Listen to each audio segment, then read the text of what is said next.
Hello YouTube. Today I want to talk to you about the vintage Bernette 430. This machine was originally made as a subsidiary of Bernina. We all know that Bernina is a wonderful sewing machine company and they have wonderful machining in their machines. This machine was made as an alternative for people to buy a sewing machine that was still decent quality, but not full Bernina prices. So this machine has 3 needle positions. We have a left, a center, and a right. This machine has straight stitch zigzag. We have a 4-step buttonhole here. We have the triple zigzag stitch. This is the blind hem, and then we have 3 stretch stitches here. I don't know if you can see that. Here and here. And this is like a triple straight stitch and like a triple zigzag. So those are the stitches that are available on this model. There was a model 440 that had perhaps like a honeycomb stitch. And there are also other models like the 410 and the 420 that had less stitches than this. This is the selection right here for our width, if we're going to make a zigzag stitch. This is the selection for our length, the part that goes this way. This is our reverse button. This machine has a handle, so it's nice for taking to a class. And then inside here, you can see the metal. This is an adjustable pressure foot presser, how hard the presser foot is pushing down. And then this is a threaded light bulb in here. And you can see that there is quite a bit of metal in here. Then this machine is also a free arm, and this comes off. And then inside here is our bobbin case.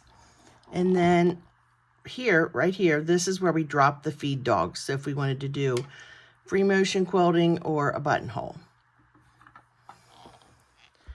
And then this stores your different items. This is my personal machine, and it has all of the attachments for it. And then it has some storage here in the back. And I kind of like that because this is kind of a little portable machine. So you have a free arm here, and then you can slide this on, just like that. And then your on and off switch is right here. And if we're going to wind a bobbin, we're going to do it here.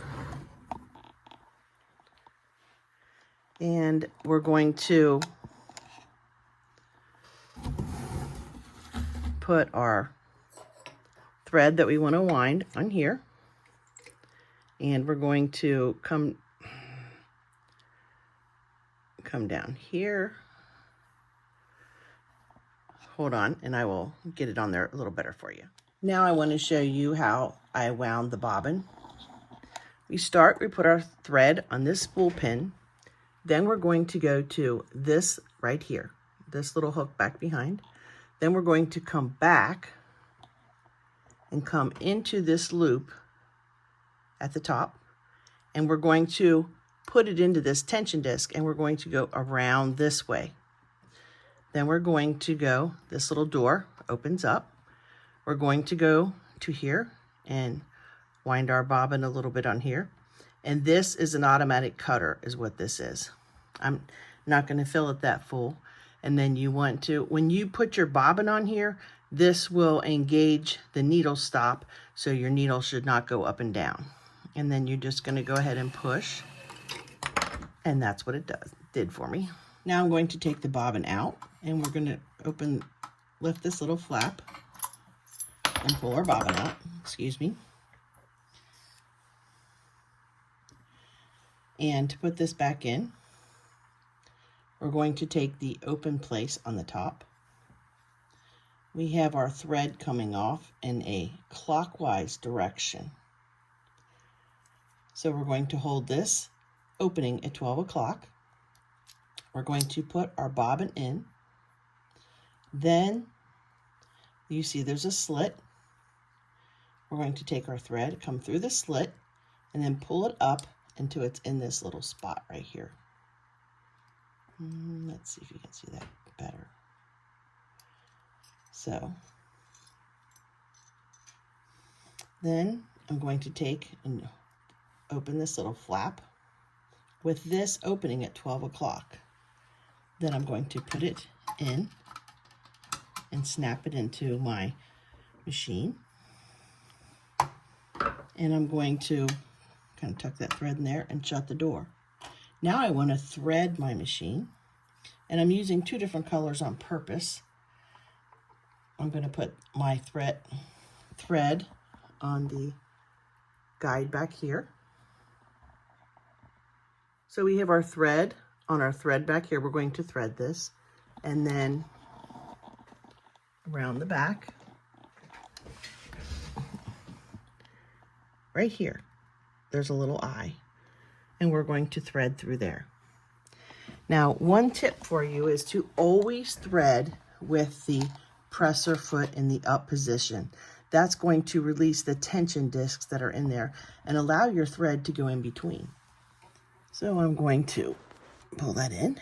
Now I'm laying this thread down in. I'm coming down. I'm coming over under here, bringing it back up. And this is really nice how you just slide that into this top piece here. Then we're going to come down right here.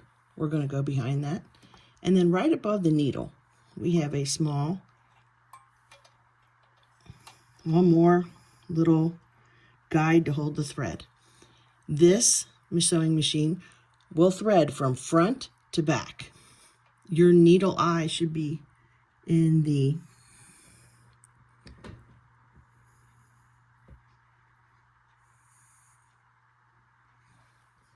Now we have our machine threaded, and I always like to take my thread and put it through this center piece and then pull it to the back so it goes under the foot.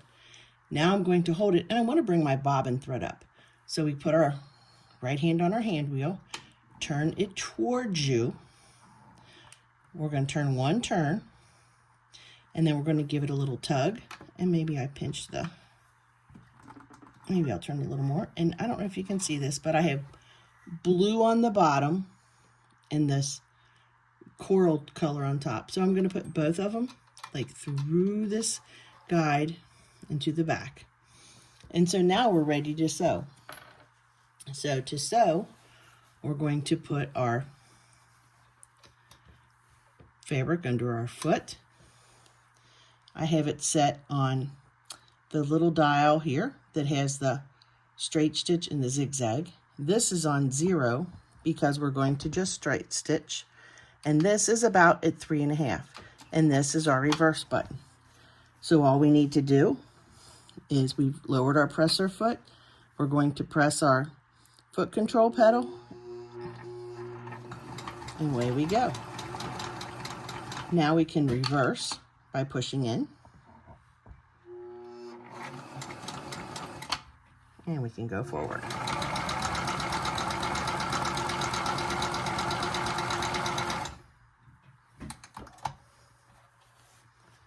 And you can see that I've sewn and that I have the blue on the back.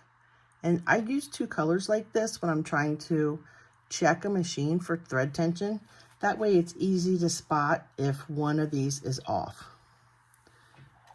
So then I can, if I want to try to zigzag, I just leave this on here, and I'm going to go ahead and turn this knob because this controls this way of the needle and this controls this way of the needle.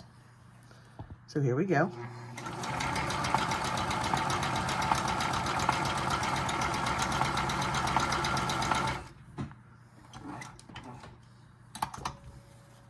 And you can see that we've zigzagged. This machine has quite a few nice features for a small mechanical machine. besides the different needle thing, which I kind of like. Sometimes you're doing something and you want to do it, but it has like different feet for it, and it's not terribly heavy, but it is a mechanical machine. This is the foot pressure. So if you were using a real fine fabric, maybe you would want to adjust this, or something super heavy. You just turn this dial. And then I have a regular light bulb in here, and this is threaded, but you can find LED bulbs to put in here, and it will really improve the lighting for your sewing machine. And then you can see that there's quite a bit of metal in here for this sewing machine. So it's a decent little machine that shouldn't break the bank. It'd be a good one to maybe take to a class, because you've got the free arm that can go on. So that's just a little bit about the vintage Bernette 430. And you can see from the instruction book, these are the different models that were made: the 410, the 420, the 430, and the 440. And so each model had additional stitches, but this would do you rather well. You can do the buttonhole with it. You can do the blind hem to hem some pants so you don't see where it's at. You have this triple zigzag, which I always like to use for sewing elastic on. Like, for example, if you want to repair a sheet. So, and then you have some of these yellow ones are the stretch stitches. And you might use those with a knit. So, and then you also have a tension adjustment up on top. And then it's just not too hard to service. You got your screws right up here that you can take off. So there you go. Thank you very much for watching, and God bless.